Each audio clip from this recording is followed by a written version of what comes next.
Good bonjour, hi Canada. I'm Hugh Hewitt. Good Thursday morning to you. Still mid-coast Maine I'm going back to the Beltway next week. I have got so much news on the news wheel before me. I have 15 stories organized in 7 silos.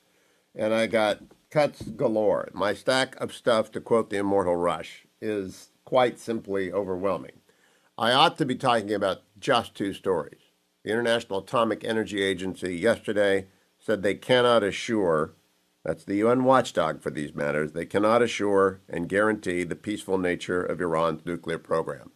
That is very bad news for the world. The United States should not be negotiating with this radical terrorist regime in Vienna, but we are, through the Russians of all people. So I could spend an entire show on that.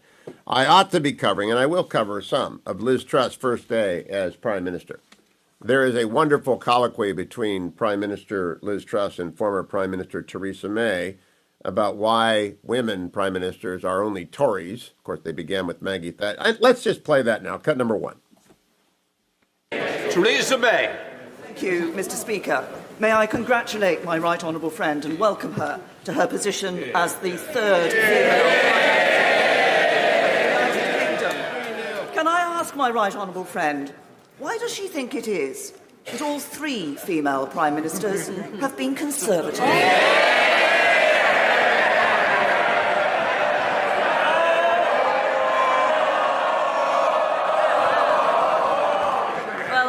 I thank my right honourable friend for her fantastic question. I look forward to calling on her advice from her time in office as I start my work as Prime Minister. It is quite extraordinary, isn't it, that there doesn't seem to be the ability in the Labour Party to find a female leader, or indeed a leader who doesn't come from North London.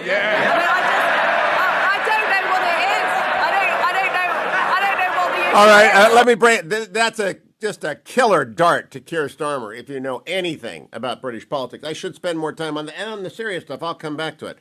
The Fed is going to raise interest rates another 3/4 points. I could spend an entire show on that. All right, so those are all very serious shows. Now, in the nice news story silo, stuff to talk about. The official portraits of President and First Lady Obama were unveiled at the White House yesterday. They're gorgeous. They always are. They will decorate the White House halls forever. And there's nothing like a John Kennedy with his head bowed. But they are all fabulous portraits. And these 2, I could talk about that on a normal day.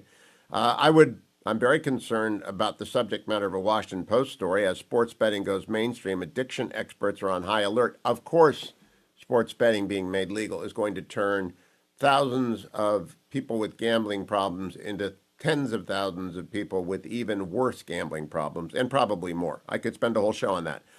Europe says Putin's gas power is weakening. That's a national security story for the world, because Putin announced yesterday he's planning on going to see Xi Jinping as the alliance of evil gets stronger. Russia, China, Iran, North Korea. There's a lot of good business news. Shareholders are standing up against ESG at Chevron. Apple's iPhone is coming out. Not that I really need a new phone, but this one's been broken for so long that maybe I will. You drop a phone, and if you're like me, you put up with the cracks forever, right? America, you don't run out, and who goes to the Apple store to change the case when you can read it if you just tilt it a certain way? There's a lot of political news. John Fetterman says he will, quote, debate Oz ahead of Pennsylvania Senate election. He's not going to do that until people have been voting for 4 weeks, 3 weeks maybe. John Fetterman is not prepared to debate Dr. Oz because he's disabled by a stroke. Pray for his recovery, but also pray for transparency and for the people of Pennsylvania to understand what a disaster he would be. There is another in the endless series of leaky stories and anti-Trump stories, law stories in the media. Finding special master in Trump classified documents case, no easy task, legal experts say. Okay, so whenever I see legal experts, it's the people they called up, all right? Who they called up. Finding people who have the necessary experience and security clearances to handle the highly classified documents and the willingness to enter the political brushfire surrounding the probe will be no small task. Legal experts said that's just nonsense. It's absolute nonsense. The number of people inside the Beltway who are very good lawyers and have ongoing clearances for a variety of reasons, whether they are working on classified defense programs, whether they are defending people in espionage cases and have done so before, whether they are involved in surveillance case. Just remember, we have all sorts of lawyers in America, and there are a bunch of them that have security clearances and wouldn't blink at being a special master. There is never any trouble finding independent counsel, special counsels. Robert Mueller will come out of retirement. Everybody loves these jobs. Someone will be a special master. Not the end of the world. DOJ is leaking like the Titanic after the second iceberg. There wasn't a second iceberg, so you know what that means. I've never seen it before in my life. It leaked this way. The biggest political story of the day is at Politico, and it's mislabeled. It's labeled the Biden-CNN rift. It's not about Biden and CNN. Buried lead.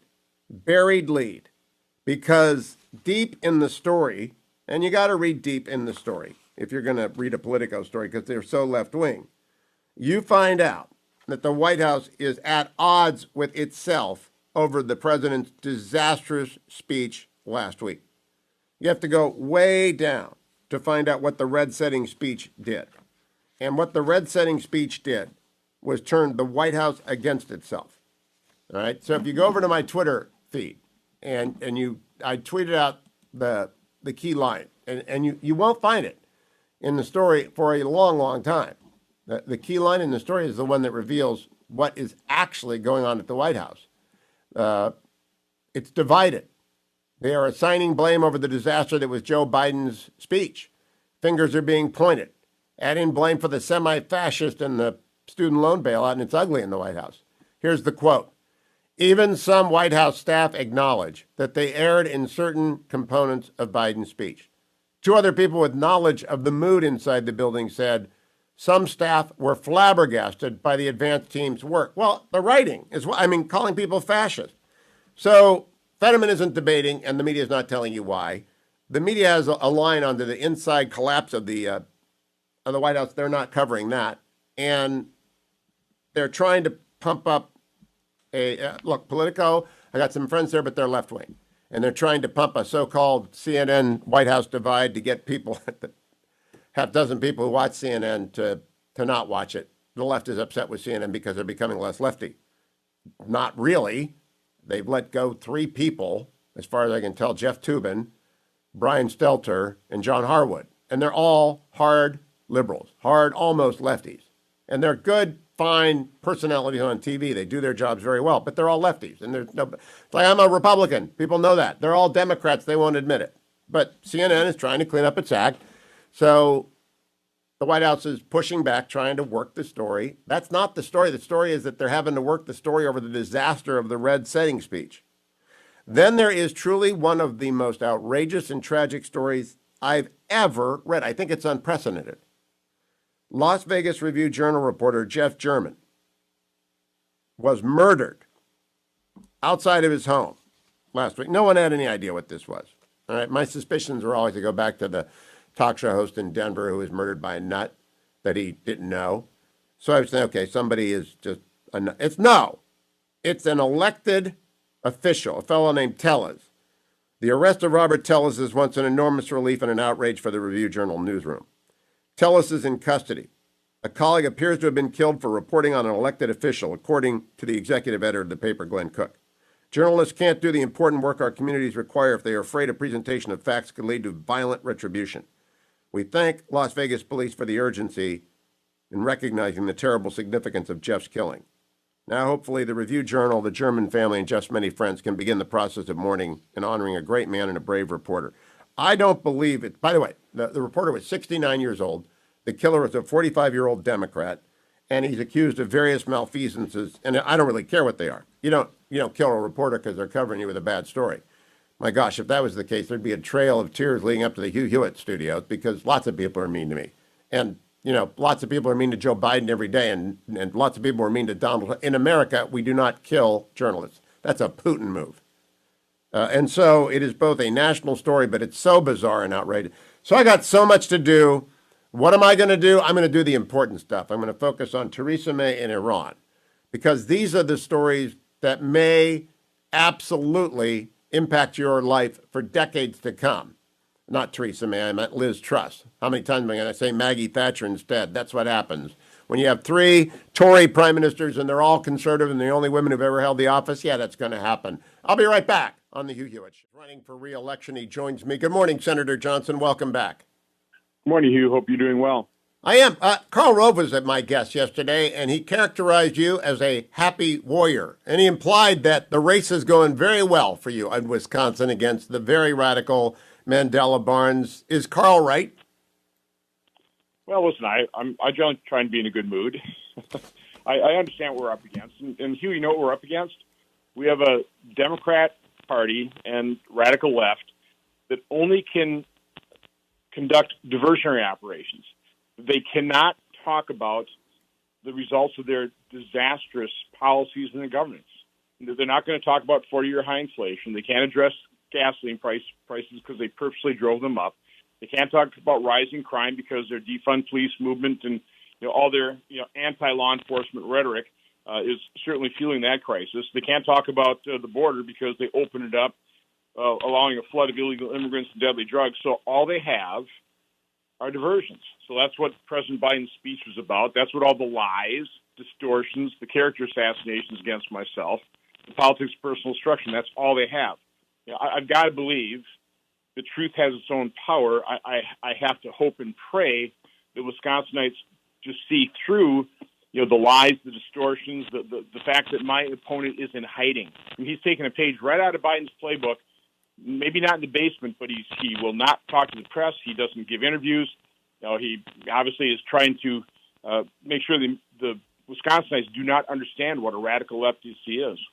So, Senator Johnson, one of those diversions is an attempt by the president to call MAGA Republicans semi-fascist, to imply that there's a threat to democracy when in fact there's a threat to Democratic incumbents. What percentage of Republicans are semi-fascists in your view, Ron Johnson? Zero. Listen, I was on the platform when President Biden took his oath of office and gave his inaugural address 8 times during that speech. He said his number one goal was to unify and heal this nation. He has done the exact opposite. And let's be honest, it is the left that is dividing this nation. It has always been the left that divides this nation. They want to concentrate on January 6th, which we all condemned, but they want to completely ignore and bury the 8,000 largely peaceful protests, but 570 of those things turned into riots, injured 2,000 law enforcement officers, $1 to $2 billion worth of property damage, a couple dozen people died. In Kenosha, Wisconsin, my opponent certainly helped incite the riots when he said that what the police did with Jacob Blake was a vendetta. So, no, they want to ignore all of the violence, all of the rhetoric, all the extremism on their side, and only concentrate on one day and take that day and turn all of the people who supported President Trump into potential domestic terrorists. I was always suspicious of how they came up with that, thousands of armed insurrectionists immediately. Again, it's a narrative they want to put forward. It's incredibly divisive, and from my standpoint, I want to help heal and unify this nation. That's what we need. Lincoln said, "A house divided cannot stand. A divided America weakens America, emboldens our enemies." I think that's why Putin's invading in Ukraine, committing his atrocities and war crimes. So this divisiveness of Biden and the Democrats is very destructive to America, and I just have to hope and pray Americans and Wisconsinites open up their eyes and understand what's happening here. Senator Johnson, I want to bring up the Milwaukee Journal Sentinel article. Ron Johnson won't support same-sex marriage bill in its current form, says 2015 Supreme Court ruling was wrongly decided. I want my audience, though, to have this context. Stare decisis matters a lot in the United States. Stare decisis protects people of faith. Stare decisis did not protect Roe and Dobbs for reasons explained by Justice Alito and previously in Citizens United by Chief Justice Roberts. But Obergefell, which made same-sex marriage the law of the land, and Loving from way back, which made interracial marriage the law of the land, are not in any jeopardy. Stare decisis protects them. The court in Dobbs said so explicitly that no other decision was called into question. And yet there is an attempt to make Obergefell and Loving appear on sand ground, on very, very shaky foundation because it serves the political agenda of the Democrats to alarm people. Yeah. It's not true. So what do you say? I would probably vote for this bill that's coming up, but I hate voting for a political bill that's a scare tactic. Well, again, this is another diversionary tactic on the part of the left. They simply cannot let any wound remain healed. They've got to pick the scab, and they've got to continue to push these wedge issues. Listen, I always supported civil unions. I thought that would have been the reasonable solution for gay marriage, okay, or gay unions. But the Supreme Court ruled otherwise, called them gay marriages. Okay, fine. Let's move on. We've got much bigger problems facing this nation. And, because Justice Thomas said that it was wrongly decided, and I don't know one way or the other, quite honestly. But it doesn't make any difference. That's my point. It will never be overturned for what you just said there. I mean, stare decisis protects decisions that, if they were overturned, would disrupt people's lives. I don't want to disrupt people's lives. That's exactly right. I want to move on. Pretty good for a non-lawyer. Move on. Pretty good. If there are reliance interests in a decision, and there are none in Roe and Casey, despite what the left says, you cannot disturb that decision. There are huge reliance interests in Obergefell, which is why the lead dissenter in Obergefell, the Chief Justice with whom I agreed in his dissent, has said, as has all the other conservatives, we're not overturning Obergefell. It's done. It's finished. It's over. And so Chuck Schumer wants to bring this up. I would vote for it, Senator, because I want stare decisis to be firmed up everywhere, but I'd add religious liberty protection to make sure everyone understands the ministerial exception, other things are in there. What's going to happen on this? Because clearly the Milwaukee Journal-Sentinel and members of the left think you're vulnerable on this issue. Well, that just proves my point. This is simply a political weapon to be used against me. Now, I've already, expressed my very reasonable opinion on this. Initially, I said, I don't see a reason to oppose it. But then, again, I listened to people. And people have expressed some very legitimate concerns about religious liberty. Let's face it, the left, you give them an inch, they want to take 5,000 miles. And you can just imagine how they push this and start initiating lawsuits against religious groups and religious institutions and religious individuals. And I think that's the slippery slope we need to protect ourselves against. So I think personally we're probably better off just leaving Obergefell as it is and not passing anything at this point in time, quite honestly. We'll see what amendments might protect us, but, Hugh, this is a very complex issue. It's very difficult to game this out and figure out all the different permutations based on a law that may or may not protect religious liberty. So, again, I actually listen to people. I take religious liberty very seriously, and as much as I don't want to disrupt people's lives, but they won't be disrupted. That is the whole point. This is completely unnecessary. This is the left opening up a wound that should just remain healed, and we should be moving on, but they can't let sleeping dogs lie. Note to people who are listening, Ryan Anderson may be the world's leading authority on the legal nature of marriage, and I have a disagreement over whether or not religious liberty is protected by the same-sex marriage statute.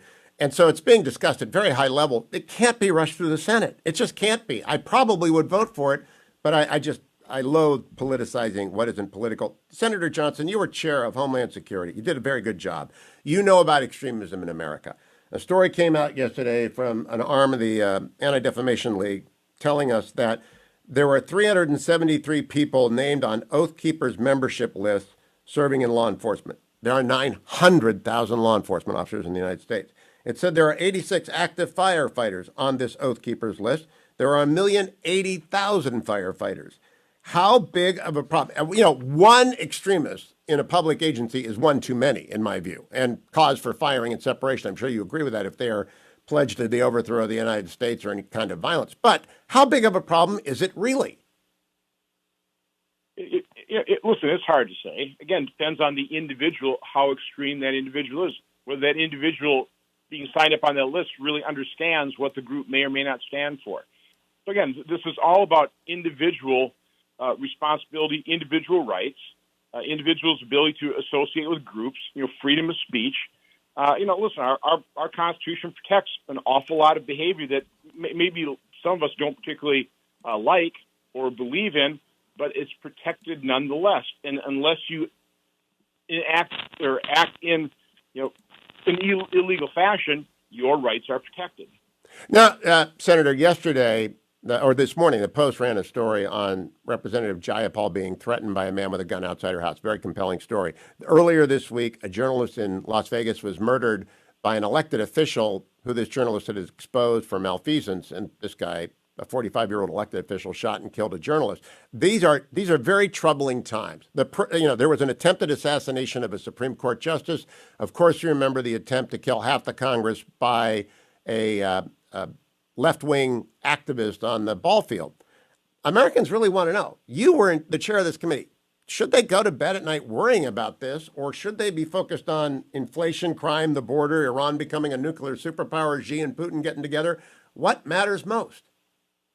Well, listen, I think those massive problems are the biggest ones. I mean, the fact that a dollar that you held at the beginning of the Biden administration is now worth 88.3 cents. Wow. That the Democrats are purposely driving up the cost of energy. Listen, I don't downplay the individual threats to our security. This does not seem as safe a nation as it was when I was growing up. There's no doubt about it. It's why I so hate the divisiveness, why I so hate the anger, why I embraced President Biden's goal of unifying and healing this nation, and why I'm so depressed that he's done the exact opposite. So, my message to Wisconsinites is if you love this country, I think most people do. I don't think they're leaders who want to fundamentally transform this nation do, but I think they do. So if you love this nation, if you're concerned about its future, and 75 to 80% are saying we're on the wrong track, but if you love this nation, concerned about its future, join us. Join us in unifying and healing and saving this nation. That's what we need to do. The Karl Rove yesterday agreed with you that Mandela Barnes, I think he agreed with you that Mandela Barnes is to the left of John Fetterman. Mandela Barnes is also in his own trouble. Let me play a clip for you yesterday from ABC 12 in Milwaukee. Here's Mandela Barnes explaining why he couldn't join the president of the United States in his own backyard. Cut number 7. You met with labor workers in union yesterday. You also did not appear with the president yesterday. Why was that? Well, we had a pre-packed schedule, had to get around the state. I'm really grateful that the president has shown his support for the labor movement here in Wisconsin.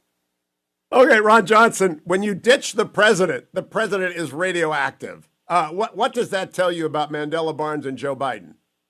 Well, again, he can't defend, nor can Biden defend their policies, so all they can do is lie, distort, and assassinate my character in my campaign. But again, I think that was one of 3 questions he's answered in about the last month?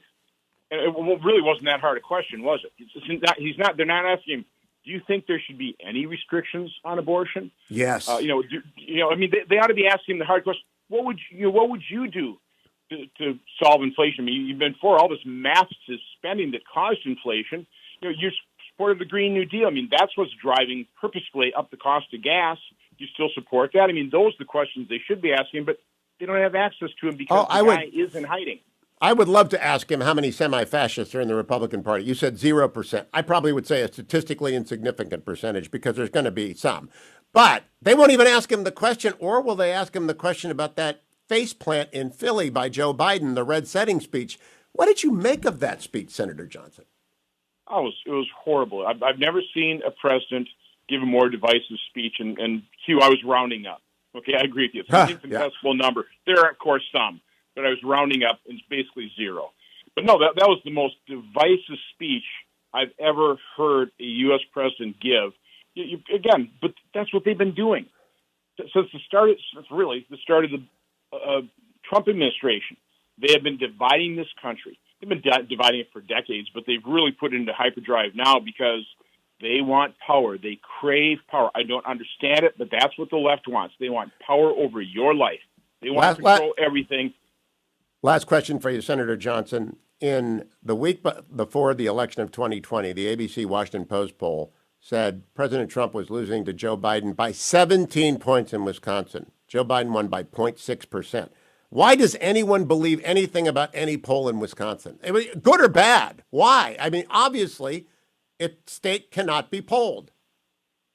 Well, or the polls are distorted to dispirit voters and try and certainly deter my supporters from donating. By the way, it's Ron Johnson from Senate.com. Spent over $50 million. I'm going to need help to counter all the lies and distortions. But again, I think it's all about trying to impact the election. Ron Johnson, FOR Senate.com. Senator Johnson, keep coming back. Thank you so much for joining me this morning. Have a great day. Welcome back, America. I'm Hugh Hewitt. Some breaking news. Memphis police say 4 people have been killed, 3 injured over at least 8 locations around Memphis during a shooting spree yesterday. The suspect is in custody after allegedly shooting multiple people while live streaming himself online. What a horrific story. More details if they emerge as the show continues. I'm joined now by United States Senator Tom Cotton. Good morning, Senator Cotton. That's a pretty horrific lead-in. I'm sorry, but that's the breaking news. Is Senator Cotton there? Hugh. There you are. Good morning. Good morning. It's good to be on with you. That is horrific news out of Memphis. Unfortunately, Memphis has dealt with the crime problem for many years. The people of that city deserve much better from their elected leaders. But the news out of Memphis just in the last few days is terrible, from the Eliza Fletcher murder to this murder spree last night. Unfortunately, it's not all that unusual in America today. You can look to any big city and you see crime is running wild, and you have largest increase in murder rates on history. Remember, this is all the direct result of specific choices by Democratic politicians in these cities or in their state houses or in Washington to go soft on crime, to reduce sentences Senator, for serious criminals, to let them out of prison, to eliminate bail system. This is the natural result of the Democratic Party's policies. Now, I want to ask you to distinguish, if you want to, between crime and violence and political crime. Representative Jayapal threatened by a man with a gun outside of her house. Washington Post story this morning. A journalist in Nevada murdered by an elected official that he exposed for malfeasance. The Iranians are running around the United States trying to kill Americans. And now we have a guy I assume it's a guy, live streaming himself doing murder in Memphis on top of the crime statistic. Is it all one problem or is it many problems, Senator?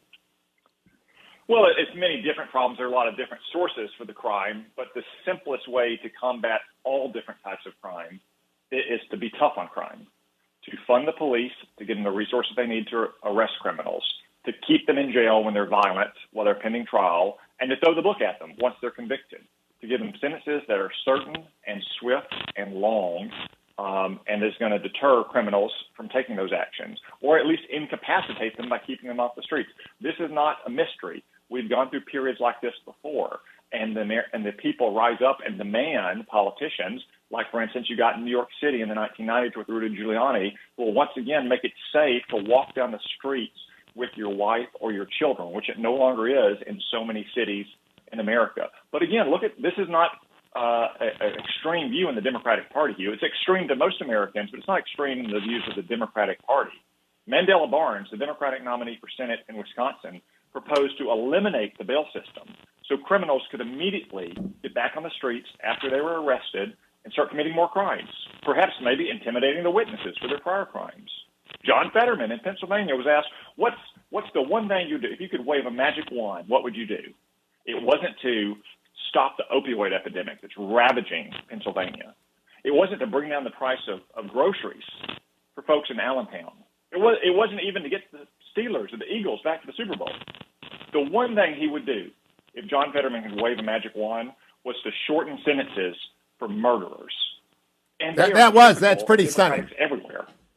Now, Senator, that's a serious issue. Crime, inflation, the Iran deal, Putin going to see Xi. There are lots of Liz Truss appearing as PM is a big news issue that's getting very little attention. Japan building 20,000-ton ships, a big story.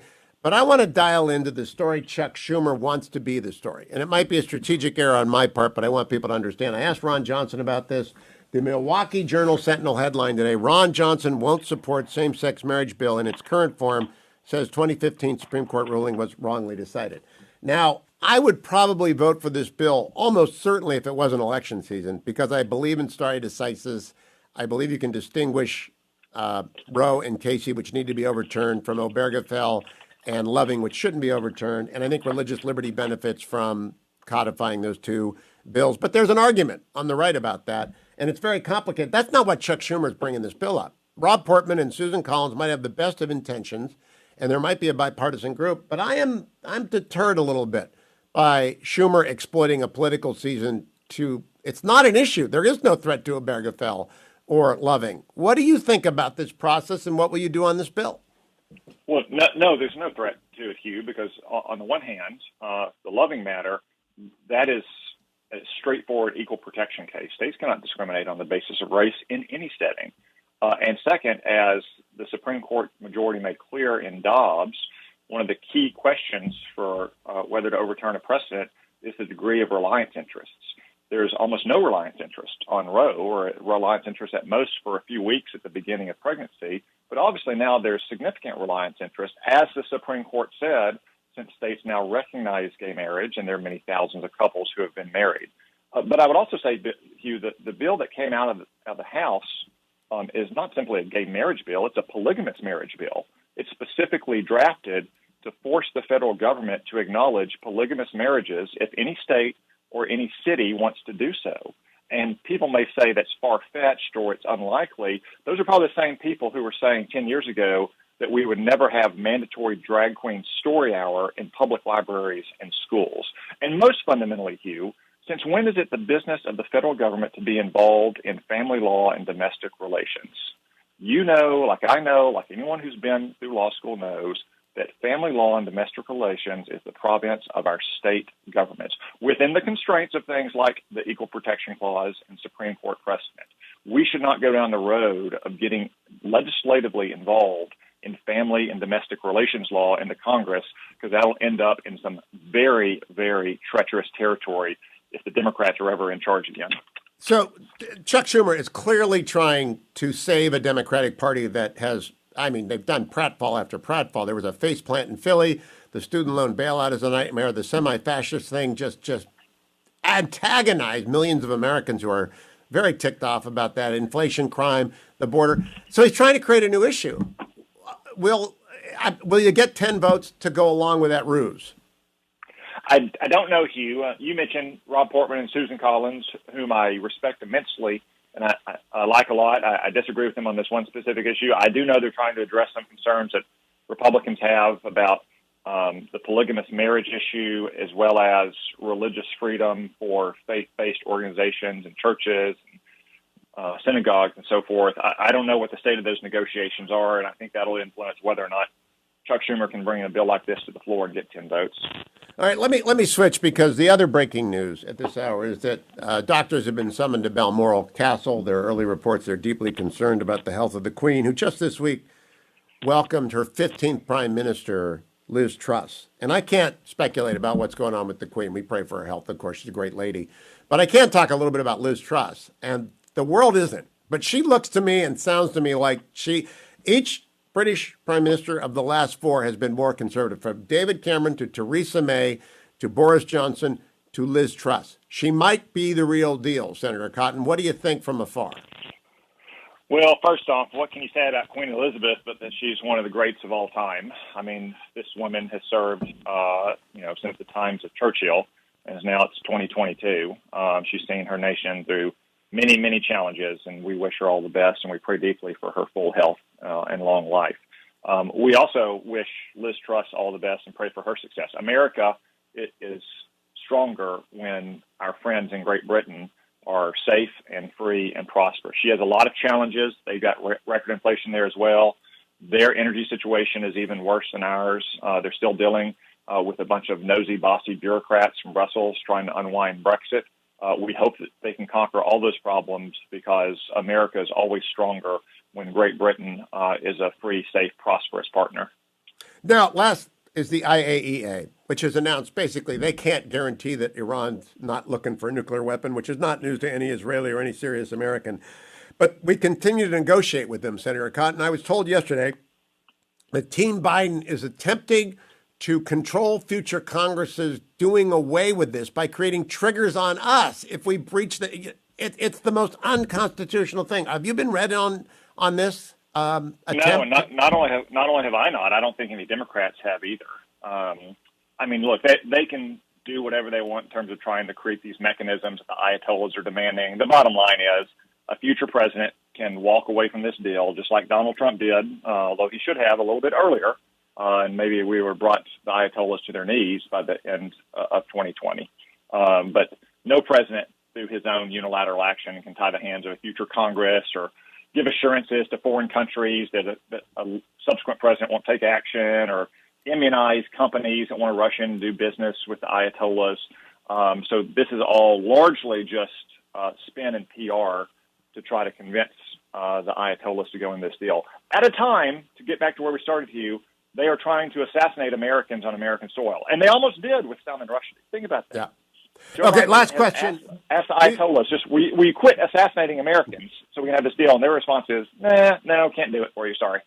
And the Biden administration stays at the table, talking to the Russians, talking to the Iranians. It's incredible. I want to close on politics. I've done this in the right order: breaking news, serious stories, constitutional stories, international stories, now political stories. Karl Rove is optimistic. Adam Laxalt's going to win in Nevada. That's +1.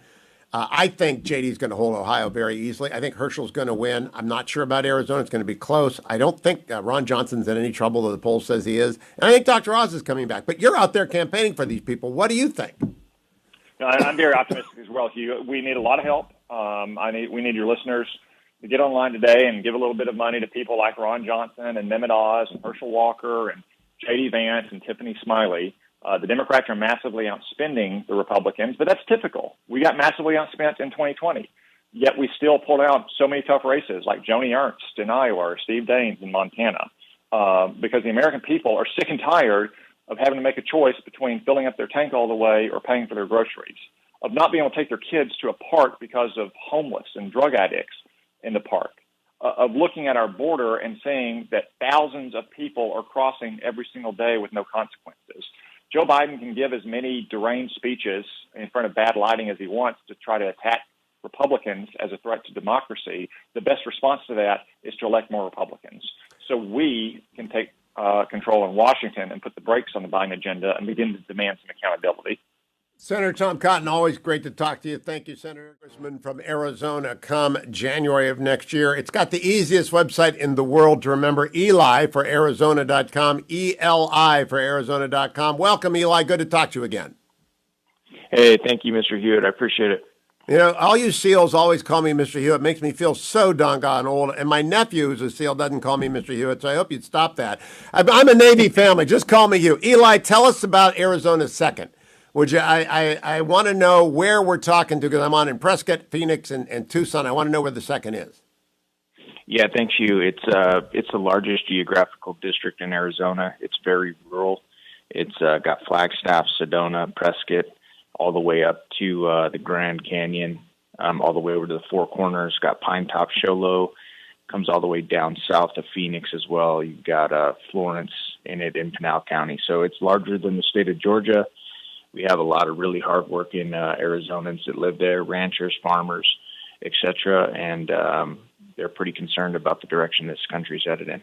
As I mentioned, I got a son who's a Navy intelligence officer, a son who's a son-in-law who's a fighter pilot in the Navy, and then a SEAL nephew. They are all very concerned about the military and how it's being led and where the money is, and they don't ever do politics. And you didn't do politics when you're in uniform, but you're doing politics now. What is the state of our military, Eli Crane? Well, I think the state of our military, I think we still have a lot of great folks in the military. I know we have a lot of great equipment, but I'm very concerned about our leadership, across the country. You can have the best soldiers, the best equipment in the world, but if you have poor leadership that are more concerned about critical race theory, and social experimentation, it doesn't matter, who the people you have or what type of equipment you have. If you start tangling with, adversaries like China and others around the world, I think we're going to be in trouble just because our leadership, seems to have its focus in the wrong areas.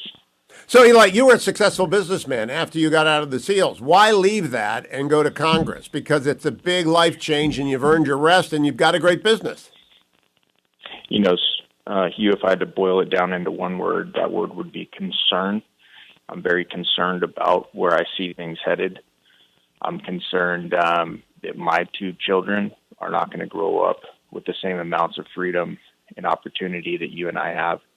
And I believe that it's inherent that our generation steps up, recognizes the threat, and in my opinion, that threat is right here within. a house divided cannot stand, and I do believe there's a lot of people that are trying to divide us up. Right now, a lot of that division is based on ethnicities, culture, stems from cultural Marxism. That's exactly what it's designed to do. And I think we just need better representation, better leadership to help turn this country back around. Eli, I had Jen Kiggins on yesterday. I'm trying to get on every veteran in a competitive district because I want people to know where their money is well spent. That's an enormous district. I mean, that's a vast district. People have to understand how far that is. How are you allocating resources, and are the resources coming in at Eli for Arizona? Well, sir, the way that we're allocating our resources is we're trying to make sure that this is one of those districts that's really tough to door knock around. So we're trying to make sure that we have the resources necessary to run the television ads, commercial ads, etc. I think that's, the best way for us to tell this great story that we have and ultimately defeat Tom O'Halloran, who is a 3-term Democrat. He's also been ranked the most vulnerable Democrat in the country. But if any of your listeners are as concerned as I am about the direction of this country, they can go to eli4arizona.com and help us out there. Hey, give a little background, Eli, if you will, about your service in the Navy, because a lot of people who are Navy want to step up and help Navy veterans. That's happened with, and Marines. I mean, it's a deal. I've been doing this long enough to know that veterans want to help out veterans. When did you serve? What did you do? Yeah, thank you, Hugh. I actually joined the week after 9/11, dropped out of school my senior year in college to do that, and tried out for the SEAL teams. Did not make it through my first time. Had to go out to the fleet for 2.5 years. Spent a couple years on USS Gettysburg. Then got an opportunity to come back through SEAL training. Went immediately to SEAL Team 3. Did one deployment overseas to Iraq. Came back. Got thrown into Chris Kyle's platoon, the American Sniper. Did about 2 years with Chris. And then came back and did one more pump at SEAL Team 3. And after that, I went and did some instructional duty while me and my wife also started our business out of our one-car garage in Point Loma, San Diego at the same time and started raising our family. So that is a great American story. I want people to help out. eli4arizona.com. Last quick question, Eli. The border. No state has been more impacted than Arizona. Do you hear about it wherever you go? I absolutely do, sir. It is a disaster. I do believe it's an invasion. I believe that every country on the face of the earth has the right to have its own sovereignty. And I know that a lot of Americans are compassionate towards other people. I totally get that. I feel compassion myself, but at the same time, it's a massive national security issue. It's an issue in so many other sectors. You've got sex trafficking coming over that border, crime coming over that border, drugs, everything. We need to close that border up. A great last point. eli4arizona.com. Go and help him out. Eli Crane. Eli for Arizona. Juan Ciscomani is going to be representing Arizona's 6th Congressional District come January. I have been on the air on KBOI for 23 years in Tucson. I care a lot about Tucson. Juan, you're running to represent Tucson. Welcome back. Good to talk to you. Thank you so much, Hugh, for the invitation. Happy to be on. Let's get your website out there first if people are inspired and they want to help you. You got it. It's JuanCiscomani.com. It's JuanCiscomani.com. I've tweeted it out. People can find it. Juan, tell people why you are a unique Republican candidate.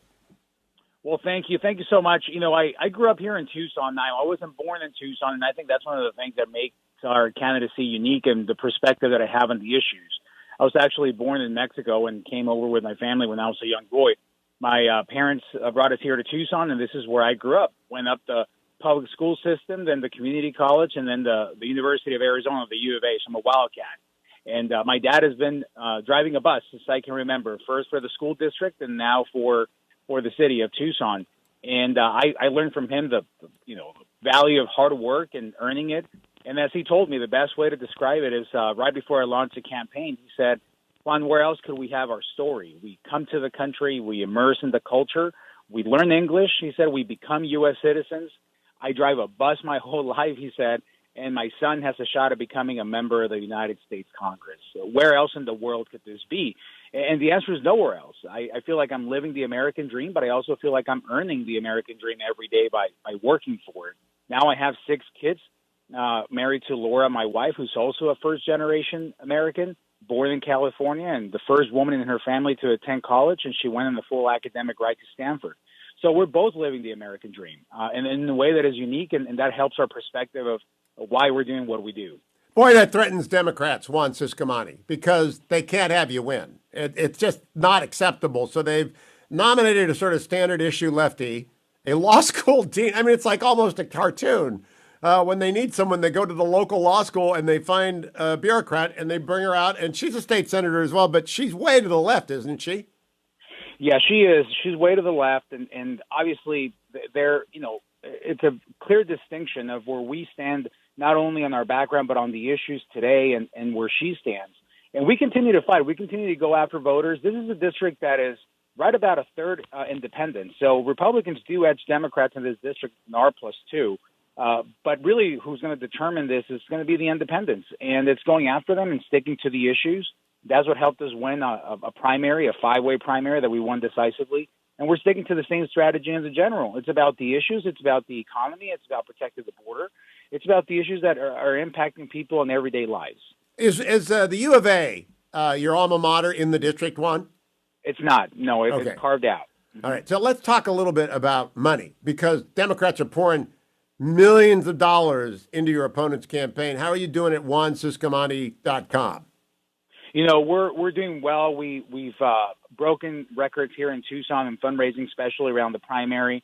But now that it's general season, the Democrats are pouring in a ton of money. We saw a report that our opponent is going up on the air today, and they're going to continue to do that. Pelosi has already bought through her super PAC or secured almost $1 million of TV time. So they're going to fight for this district. It's currently a blue district. This is where the current congresswoman that's retiring is a Democrat, and it's an open seat. So we've got a great opportunity to take it. There's a lot of momentum behind our campaign, and we have support nationally as well, as I've been endorsed by Leader McCarthy and many other national figures also. And that's where we're standing. So we're pushing hard on the fundraising front. We're going to win this battle on every front, and including, I believe, in the fundraising. And it's not only how much you raise, but it's how you use it. And we're very wise, strategic, and disciplined in our use of the resources. And again, we're going to be aggressive on TV and on the air as well, and with the help of everyone really around the country, because this is a seat that has national implications. It's probably one of the top 5 most competitive seats in the country with the makeup of the voters. And by winning this seat, we're going to help win the majority and secure that we get in the right direction. Last question. Are you taking the fight to Spanish language media? I am. Great question. So we launched our first ad 2 weeks ago in English and in Spanish as well, me being the voice of both. I actually am very encouraged about challenging my opponent to a debate in Spanish, Hugh, and you're going to see the Democrat needing a translator and the Republican not needing a translator, because we need to reach everyone in this district in Spanish and in English. And I think around the country, it's a strategy that will work. The Hispanic community is tired of the policies of the left that have not worked, especially when you talk about working class families that are trying to make ends meet and things just going up and up in price. This is exactly our opportunity, and I'm taking full advantage of it. Juan Ciscomani, keep coming back. If you are a small donor out there and you want to make your donor felt, go to JuanCiscomani.com. He is truly among the top 5 wants. The Republicans want that district, Tucson, and its area's Congressman, future Congressman Ciscomani. Thank you for joining me. Hey, America, pray for the Queen. I'll update you on her condition tomorrow. Hopefully she gets better. She's been down before, and she's rallied. So I'm hoping she rallies now. She just welcomed her 15th prime minister at Balmoral, and I just hope it's a fall cold. Stay tuned, America, to this great radio station. Thank you, Dwayne. Thank you, Adam. Thank you, Jacob. Thanks all of you for listening to The Hugh Hewitt Show.